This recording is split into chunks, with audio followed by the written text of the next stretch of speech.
Here at Forest and Farm, we offer various hands-on skill-based workshops. To view our upcoming offerings, you can visit our Linktree. And we also have a website coming soon.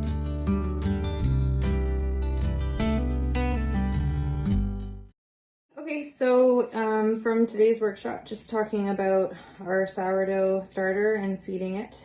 So as you can see, paper towel is our lid. We don't actually use a lid. And then from the rubber band that signified where the line was the last time we fed this. Oops, yep, I need to completely change this paper towel. That's how much it expanded. So definitely more than doubled. So definitely good to pour some of this out.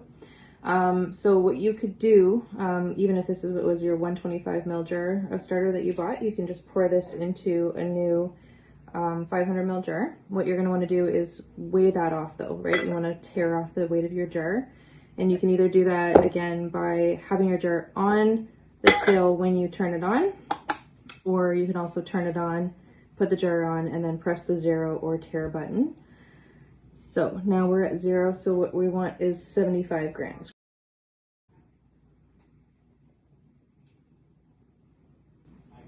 And it doesn't have to be precise, remember, it could be 74 or even 80.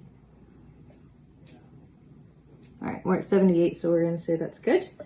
So what I'm gonna do actually is I'm gonna have 2 starters going, but the other option you have, once you have your active starter going and you just want to keep kind of feeding it, you can keep a larger jar like this 1 liter, and that's what you would pour your excess off into. And since these are both the same size jar, they're gonna have the same weight.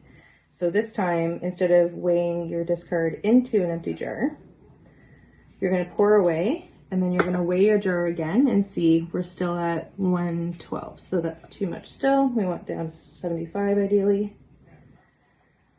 So don't be afraid to get your fingers in there, right? If you wash your hands beforehand and don't handle anything too funky before. Every time we can combine some more good stuff in there. So 81 grams, I'm gonna go ahead and just call that.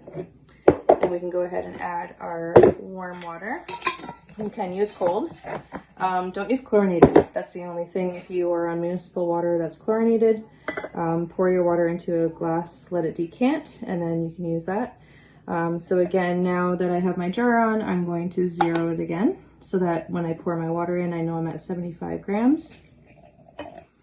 And again, you can do your flour first. I just find it much easier to stir.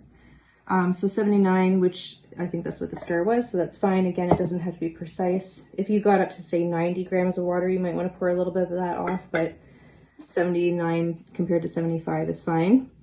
So we'll 0 again. And I personally just, if I'm doing 2 jars, I just find it easier to do the same step for each jar and then move on to the next. And that was 75 bang on.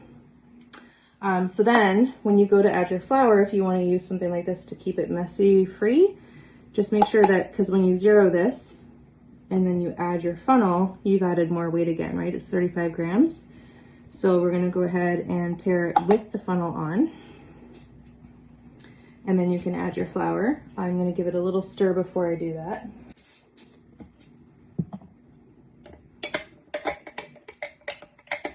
Okay, so you can scrape down the sides a little bit. You don't have to be too aggressive about getting it all down at this point. But just try to stir as much off the walls as you can.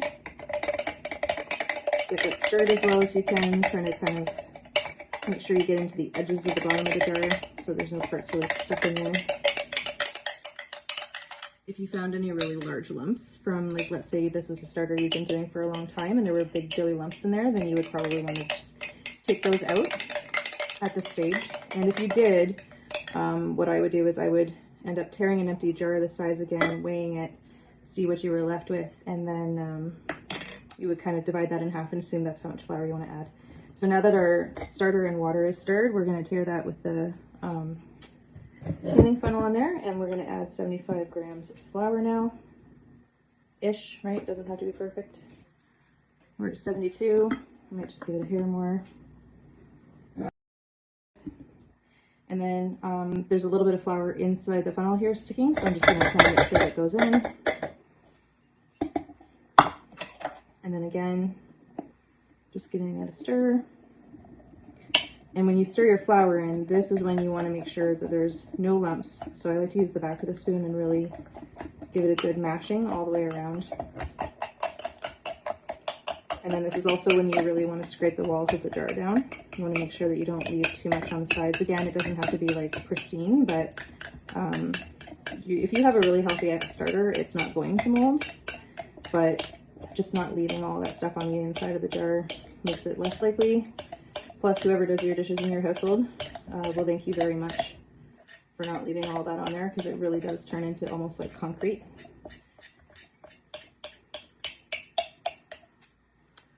And then, yeah, once it's not lumpy and it looks pretty thoroughly mixed, and maybe when you're first starting out with this too, you might even want to pick up the jar and just kind of look around and make sure. You'll definitely be able to see if there's dry pockets of flour in there, just until you've kind of gotten into the routine of it. And then again, don't be afraid to use your finger to like wipe that off back in. And this is the point where you would adjust your rubber band if you needed to. Mine is lined up for 75 grams because I do it so often that way. And I'm going to replace this with a new piece of paper towel and then put the ring back on. And this will sit out. If I wanted to make it really, really active, I could put it on top of my stove with just a pilot light running. But I'm not in any rush for baking, so I'll probably just leave it on the counter. And if you didn't think you wanted to do any baking for the next little while, then you could just put it in the fridge along with any of your discard that you've started to pile up. And it will pile up quickly. So if you're not actively baking, don't think you need to be feeding a starter regularly, certainly not daily.